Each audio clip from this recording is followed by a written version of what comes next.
கர்த்தராகிய இயேசு கிறிஸ்து நாமத்திலே வாழ்த்துகிறேன். இந்த நாளில் நம்ம பார்க்கக்கூடிய காரியம், தேவன் நம்மேல் அன்பாக இருக்கிறார்.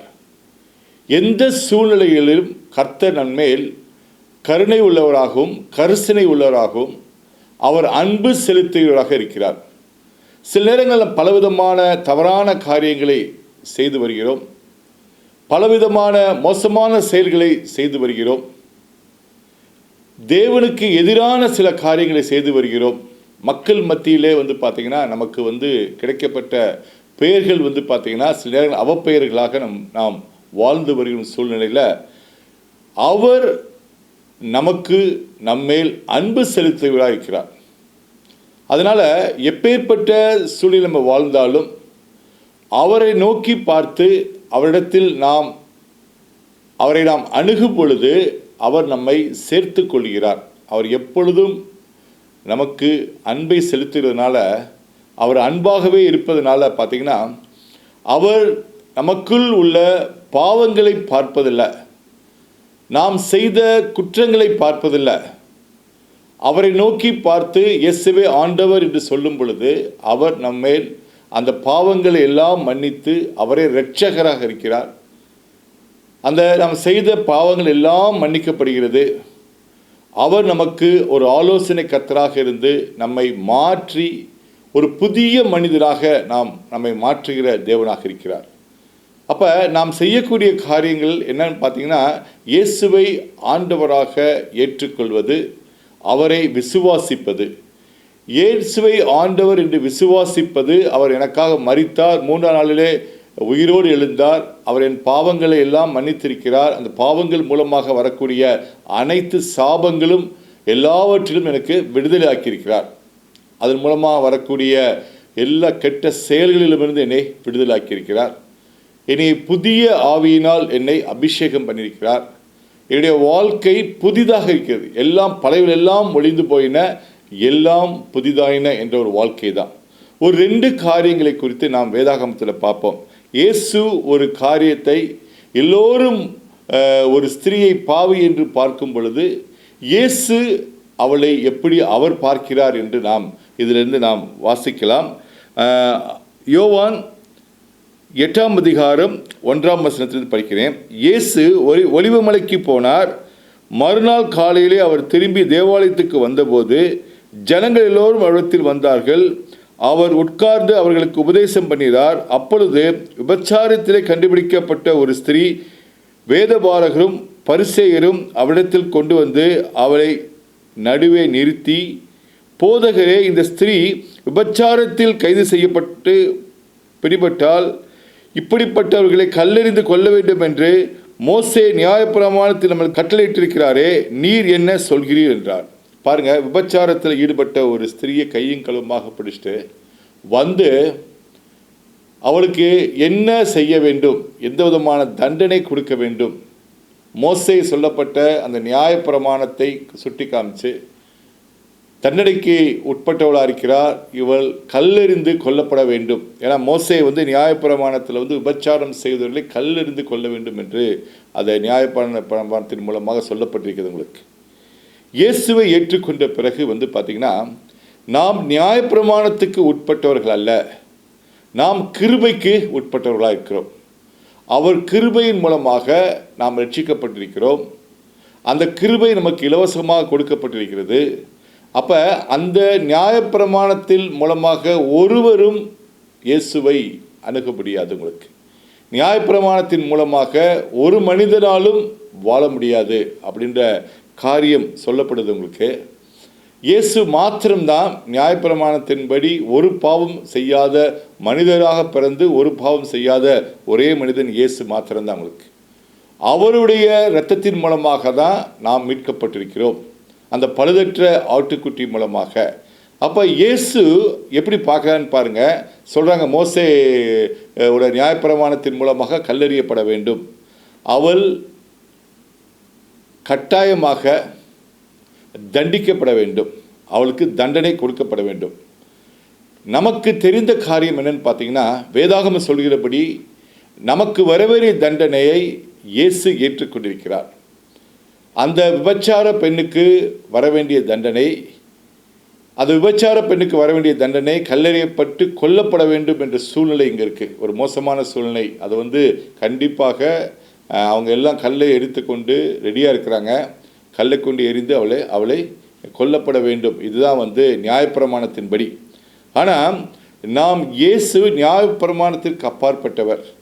அவர் இரட்சகர், மன்னிக்கிறவராக இருக்கிறார். எந்த ஒரு பாவத்தை நாம் செய்திருந்தாலும் அதிலிருந்து நமக்கு மன்னிப்பு தரக்கூடிய தேவனாக இருக்கிறார். இப்போ அவர் என்ன செய்யறாருன்னு பார்ப்போம். உங்களுக்கு அவர் மேல் குற்றம் சுமத்துவதற்காக காரணம் உண்டாகும் பொருட்டு அவரை சோதிக்கும்படி இப்படி சொன்னார்கள். இயேசுவோ குனிந்து விரலினால் தரையில் எழுதினார். அதாவது இது இயேசு இந்த ஒரு பிரச்சனையை எப்படி அணுகிறாரு? நியாயப்பிரமாணத்திற்கு ஏற்றபடி பேசுகிறாரா, இல்லை இவர் வந்து வேற ஒரு போதனையை கொடுக்குறாருன்னு சொல்லி அவரை டெஸ்ட் பண்ணுறதுக்காக தான் இப்பேற்பட்ட ஒரு விபச்சாரியை கொண்டு வந்து நிப்பாட்டி இப்பேற்பட்ட ஒரு கேள்வி இங்கே கேட்கப்படுது. உங்களுக்கு அவர் என்ன சொல்லுகிறார், இந்த இடத்துல அவர் எப்படி சொல்கிறாருன்னு சொல்லி அந்த இடத்துல வந்து அவரை டெஸ்ட் பண்ணுற மாதிரி அங்கே ஒரு காரியம் நடக்குது. அவர்கள் அவரை ஓயாமல் கேட்டுக்கொண்டிருக்கபடியால் அவர் நிமிர்ந்து பார்த்து, உங்களில் பாவம் இல்லாதவர் இவர் மேல் முதலாவது கல்லெறிய கடவன் என்றார். அவர் பாருங்க, மீண்டும் மீண்டும் கேட்டுக்கிட்டே இருக்காங்க, என்ன செய்யணும் சொல்லிட்டு. தரையிலே குனிந்து எழுதி கொண்டிருக்கிறார். எழுதி பார்த்து கேட்குறாரு, உங்களில் யாராட்டும் ஒருத்தன் பாவம் செய்யாத ஒருத்தன், இது வரைக்கும் பாவமே செய்யலை அப்படின்னா அவன் இவன் மேல் கல்லெறிய கடவன் என்றார். பாருங்க, நியாயப்பிரமாணத்தை எல்லாரும் அவங்க வந்து அடுத்தவங்களை வந்து நியாயம் தீர்க்கிறாங்க. வந்து அந்த ஸ்திரீயை வந்து நியாயம் தீர்க்கிறாங்க. அவள் வந்து விபச்சாரத்தில் கண்டுபிடிக்கப்பட்டவள்னு சொல்லி இவங்க எல்லாம் கல்லெறியப்பட வேண்டும் என்று சொல்லக்கூடியவர்கள். இயேசு அவங்கள பார்த்து ஒரே ஒரு கேட்குறார், ஒரு பவர்ஃபுல்லான ஒரு கொஸ்டின். Nobody can answer. இப்பேற்பட்ட ஒரு கொஸ்டின் அவங்க கண்டிப்பாக எதிர்பார்த்து வந்திருக்க மாட்டாங்க. அவன் நினச்சதெல்லாம் இயேசுவை எப்படியாட்டும் மடக்கி இந்த காரியத்தில் அவர் ஏதாட்டும் சொல்லணும், அதுக்கேற்ற மாதிரி அவரை நாம் வந்து எப்படி இதில் டீல் பண்ணுறான்னு பார்ப்போம்னு சொல்லி தான் கொண்டு வராங்க. ஆனால் இவங்க எதிர்பாராத ஒரு கொஸ்டின், யார் பாவம் செய்யலையோ முதலாவது கல்லெறிய கடவன். இந்த உலகத்தில் பிறந்த எல்லோரும் பாவத்திற்குள் பிறக்கிறோம். அப்போ எல்லோரும் பாவம் செய்கிறோம். ஏதாட்டும் ஒரு வகையில் வந்து பாவம் செய்யப்படுகிறது. உங்களுக்கு ஒரு பெண்ணை இச்சையாக பார்த்தாலே பாவம் என்று போடப்பட்டிருக்கு, எழுதப்பட்டிருக்கு உங்களுக்கு. ஆனால் இவ விபச்சாரத்தில் ஈடுபட்டு கையங்களும் பிடிபட்டிருக்காள். எல்லோரும் வந்து பார்த்திங்கன்னா அவங்க எல்லாரும் வந்து யாருமே இல்லாமல் கல்களை கீழே போட்டுட்டு ஒவ்வொருத்தராக வந்து அந்த தண்டனை கொடுக்காம போகிறாங்க. அப்போ அவங்க மனசுக்குள்ள ஒரு விஷயம் தெரியுது, எல்லோரும் பாவிகள் என்று, தாம் பாவி என்று அனைவரும் அறிந்ததுனால தான் அவர்கள் மேலே வந்து கல் எறிய முடியல. கர்த்தர் இருதயத்துக்குள்ளே பேசுகிறவராக இருக்கிறார். அவர் இருதயத்தை அறிந்தவராக இருக்கிறார். அவர் முன்னாடி அவங்க யாராவது ஒருத்தருக்கு கல் எறிஞ்சு கூட பொய் சொல்லியிருக்கலாம். ஆனால் அவர் முன்னாடி சொல்ல முடியாது. ஏன்னா அவர் அனைத்தையும் அறிந்தவர். யாருமே அங்கே வந்து பார்த்தீங்கன்னா ஒரு பொய் கூட சொல்ல முடியாமல் அவர்கள் இருதயத்திலே அந்த காரியத்தை உணர்ந்து, தாம் பாவி என்ற காரியத்தை உணர்ந்து வந்து பார்த்திங்கன்னா யாருமே கல்லெறியவில்லை, அவங்களுக்கு கல்லெறியலை. இதுதான் வந்து பார்த்திங்கன்னா இந்த உலகத்தில் எல்லோரும் பாவம் செய்கிறோம், பலவிதமான பாவங்களில் ஈடுபட்டிருக்கிறோம், பலவிதமான காரியங்களை நாம் செய்து வருகிறோம். ஆனால் இயேசு நம்முடைய பாவங்களுக்காக அவர் மரித்து அவர் தண்டனை நமக்காக ஏற்றுக்கொண்டிருக்கிறார். அவர் சிலுவையிலே நம்முடைய பாடுகளை அவர் ஏற்றுக்கொண்டு, இங்கே பாருங்கள், இந்த இடத்துல அவளுக்கு கிடைக்க வேண்டிய தண்டனையிலிருந்து விடுவிக்கிற தேவனாக இருக்கிறார். ஒருவரும் பாவம் செய்யாத இருந்தீங்கன்னா யாராட்டும் ஒரு ஆள் அவன் மேலே முதலாவது கல்லை எறியுங்கள் சொன்னால் யாருமே இல்லை. இந்த உலகத்தில் சத்தியம் என்ன சொல்லுன்னு பார்த்தீங்கன்னா யாருமே பாவம் செய்யாதவர் கிடையாது. ஆதாம் ஏவாளுக்கு பிறந்த அனைவரும் பாவத்திற்குள் நாம் கற்பந்தரித்திரோம் என்று போடப்பட்டிருக்கவங்களுக்கு. அப்போ அந்த பாவத்திலிருந்து எப்படி விடுதலை பெறுவது என்றால், ஒரு பாவம் அறியாத குற்றமறியாத இயேசுவின் இரத்தத்தின் மூலமாக அவர் அடிக்கப்பட்டு நொறுக்கப்பட்டு நமக்காக இரத்தத்தை சிந்தி நம்மை மீட்டு கொண்டிருக்கிறார். நாம் செய்த பாவத்திற்கு நாம் தண்டிக்கப்பட வேண்டும். ஆனால் இங்கு வந்து நமக்காக ஒருவர், உலக இரட்சகர், இந்த உலகத்தின் அனைத்து மனிதர்களுக்காகவும் அவர் நொறுக்கப்பட்டு அவர் வந்து சிலுவையிலே அறையப்பட்டு அவர் மரித்தார். மரித்து 3ஆம் நாள் உயிரோடு எழுந்த தேவனாக இருக்கிறார். அவர் திருப்பி சொல்றார் பாருங்க, 8ஆம் வசனம் சொல்லுது, அவர் மறுபடியும் குனிந்து தரையிலே எழுதினார். அவர்கள் அதை கேட்டு தங்கள் மனசாட்சியினால் கடிந்து கொள்ளப்பட்டு பெரியோர் முதல் சிறியோர் வரைக்கும் ஒவ்வொருவருவாய் போய்விட்டார்கள். இயேசு தனித்திருந்தார், அந்த ஸ்திரீ நடுவே நின்றாள். பாருங்க, பெரியோர் முதல் சிறியோர் வரை எல்லோரும், யாருமே பார்த்தீங்கன்னா மனசாட்சியில் அவர்கள் மனசாட்சியினால் கடிந்து கொள்ளப்படுகிறார். நமக்குள்ளேயே ஒரு மனசாட்சி இருக்கு. அது பல நேரங்களில் பார்த்தீங்கன்னா கடிந்து கொள்கிறது.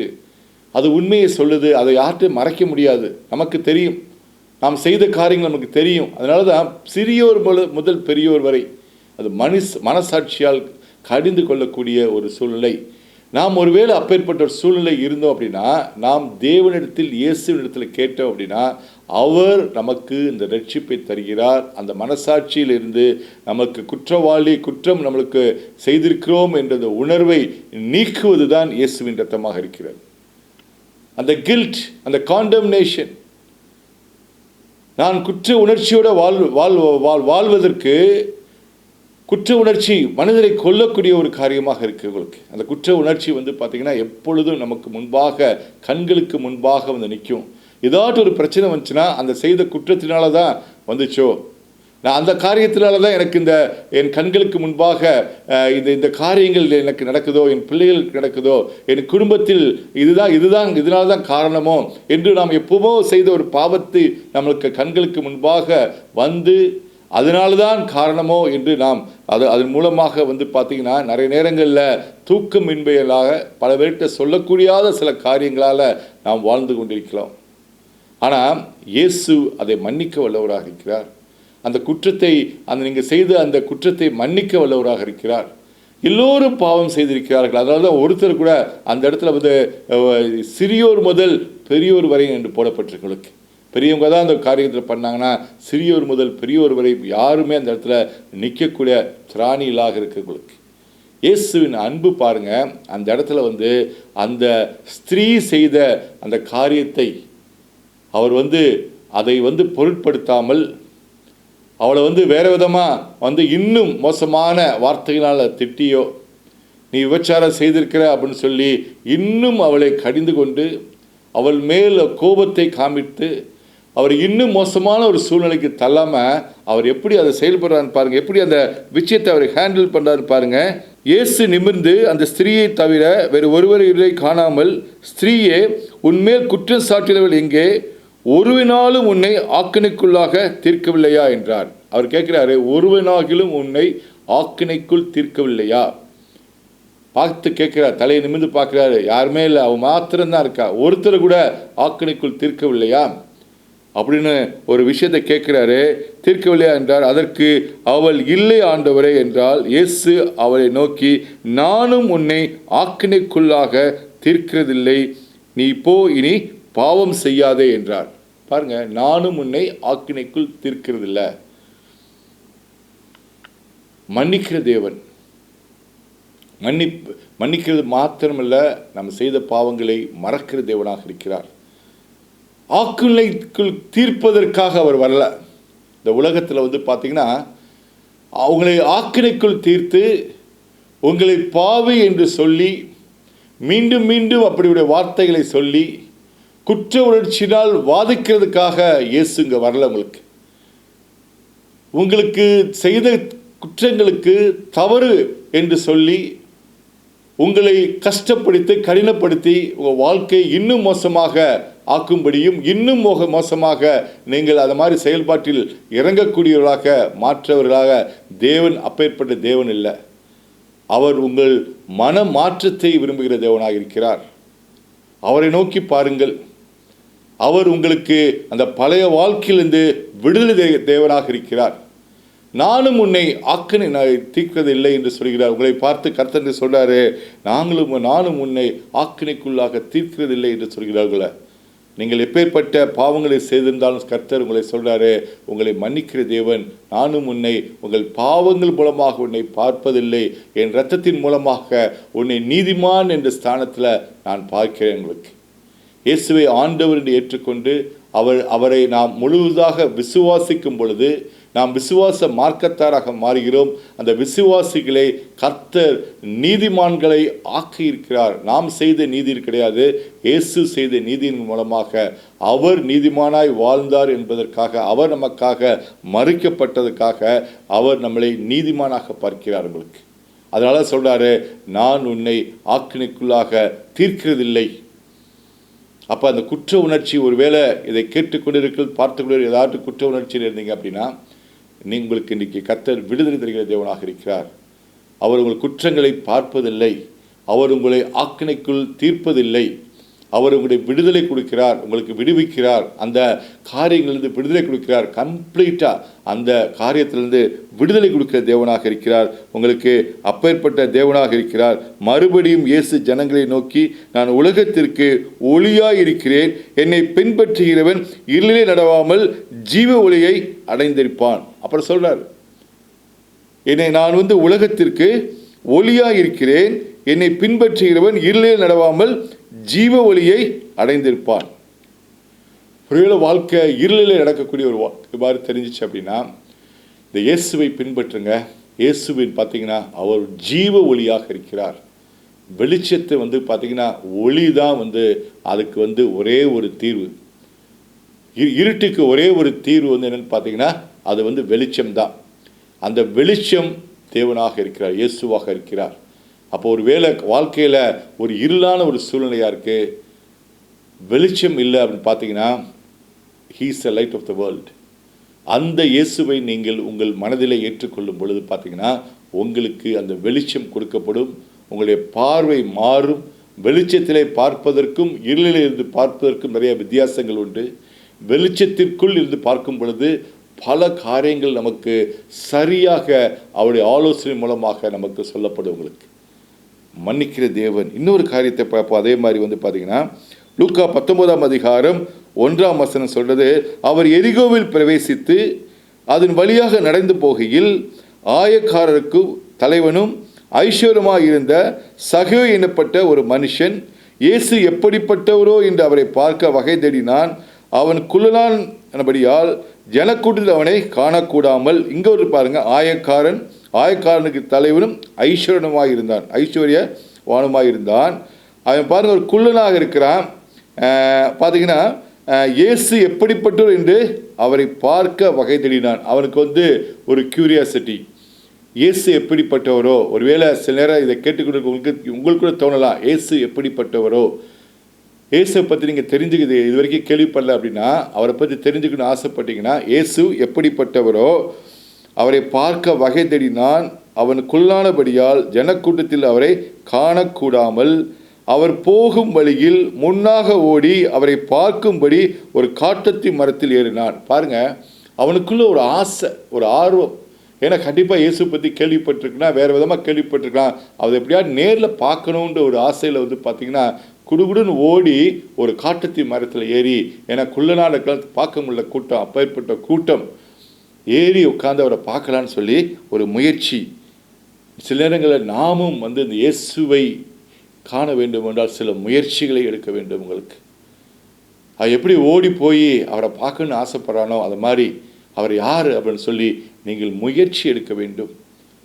அவரை தெரிந்துள்ள இடத்துல அவரை பற்றி கேட்கணும். நீங்கள் ஒருவேளை சர்ச்சுக்கே போகாத ஆளாக இருந்தனா சர்ச்சுக்கு போங்க, அவரை பற்றி கேளுங்க, யார் அவர் எப்படிப்பட்டவர் என்று தெரிந்து கொள்ளுங்கள்.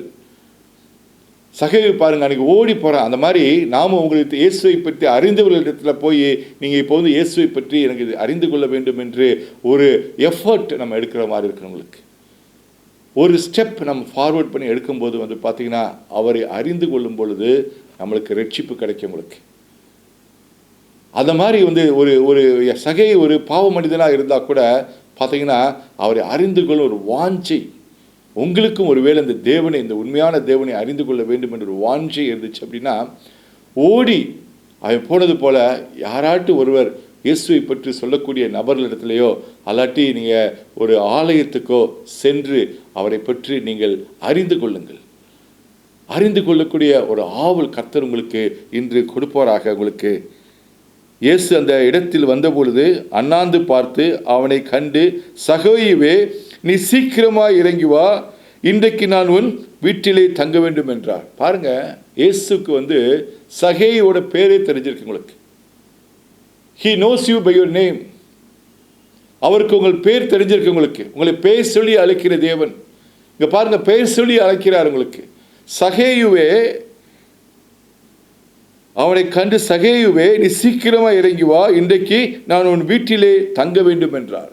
இப்பொழுது கர்த்தர் உங்கள் பெயரை சொல்லி அழைத்து உங்கள் இருதயத்திலே தங்க வேண்டும் என்று சொல்கிறார் உங்களுக்கு. அதற்கு நீங்கள் இடம் கொடுக்க வேண்டும். உங்களுக்கு சகேயுவே, உங்கள் வீட்டில் தங்க வேண்டும் என்று சொன்னது போல கர்த்தர் உங்கள் இருதயத்தில் வாசல் கதவுகளை தட்டி கொண்டிருக்கிறார். உங்களுக்கு ஒரு இடத்தில் நான் தங்க வேண்டும் என்று சொல்கிறார். உங்களுக்கு அவருக்கு கதவுகளை திறந்து கொடுங்கள், இருதயத்தில் இடம் கொடுங்கள், அவரை ஏற்றுக்கொள்ளுங்கள்.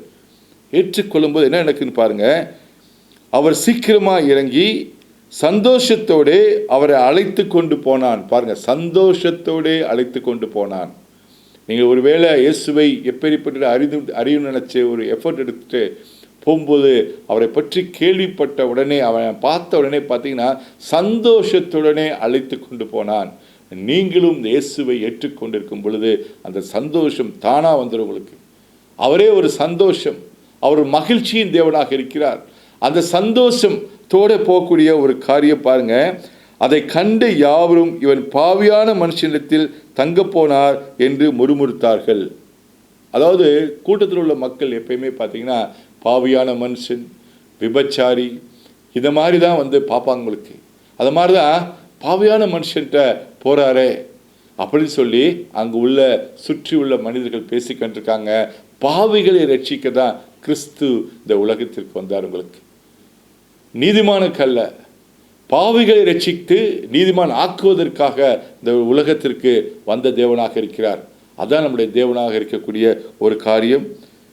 சகேயு நின்று கர்த்தரை நோக்கி, ஆண்டவரே, என் ஆஸ்திகளில் பாதியை ஏழைகளுக்கு கொடுக்கிறேன். நான் ஒரு இடத்தில் எதையாகிலும் அநியாயமாய் வாங்கினது உண்டானால் நாளத்தனையாய் திரும்பி செலுத்துகிறேன் என்றார். பாருங்க, இயேசுவை ஏற்றுக்கொண்ட உடனே அந்த சந்தோஷம் வருது. அதுக்கு பிறகு தான் செய்த குற்றங்கள் ஏதாச்சும் இருந்துச்சுன்னா அதை நான் திருப்பி கொடுத்துறேன் அப்படின்றான். அதுதாங்க இயேசுவை ஏற்றுக்கொண்டு பாருங்க, சில காரியங்கள் நம்மளால செய்ய முடியாது.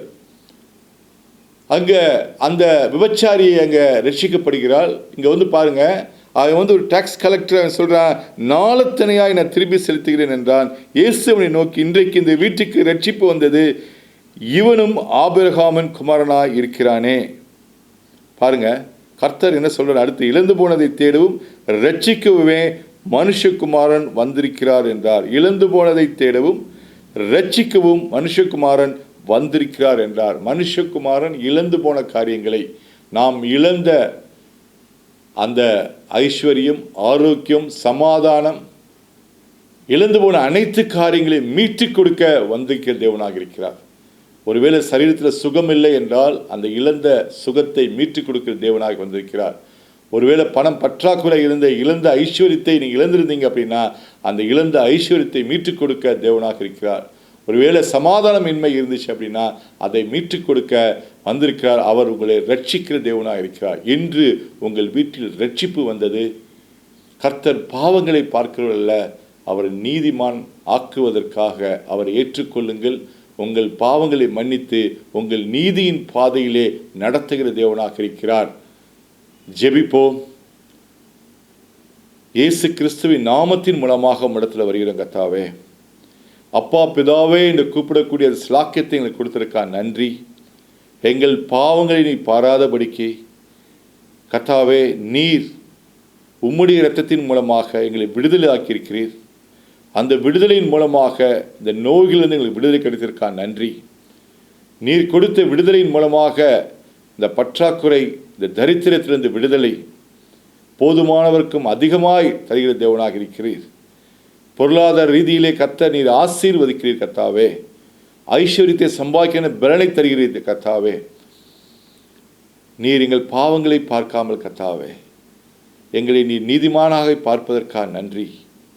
உம்முடைய நீதியின் மூலமாக அந்த நீதியை எங்களுக்கு கொடுத்திருக்கா நன்றி. எல்லாவற்றிலிருந்தும் எங்களுக்கு விடுதலை கொடுத்திருக்கா நன்றி. சாபத்திலிருந்து விடுதலை, பரம்பரை சாபத்திலிருந்து விடுதலை கர்த்தாவே. இயேசு கிறிஸ்துவின் இரத்தத்தின் மூலமாக அந்த சாபத்திலிருந்து விடுதலை கொடுக்கப்பட்டிருக்கிறது. அதை பெற்றுக்கொள்ளுங்கள். இயேசு கிறிஸ்துவின் நாமத்திலே பிசாசுகள் துரத்தப்படுவதாக கர்த்தாவே. அந்த சாபத்திலிருந்து விடுதலை இப்பொழுதே கர்த்தர் உங்களுக்கு கொடுத்து கொண்டிருக்கிறார். பெற்றுக்கொள்ளுங்கள். இயேசு கிறிஸ்துவின் நாமத்திலே இந்த வியாதி உங்களை விட்டு விடுதலை பெறுங்கள். சுகம் பெறுவீர்களாக.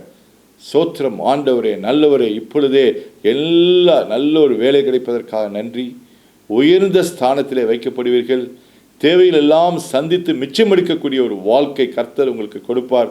எல்லா கடன்களிலிருந்து விடுதலை பெற்று ஒரு சந்தோஷமான ஒரு வாழ்க்கை.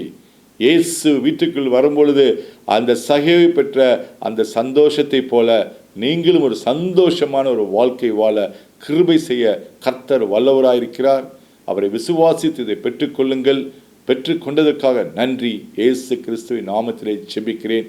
ஆமேன், ஆமேன், ஆமேன். நீங்கள் ஆசீர்வதிக்கப்பட்டவர்கள். ஆமேன்.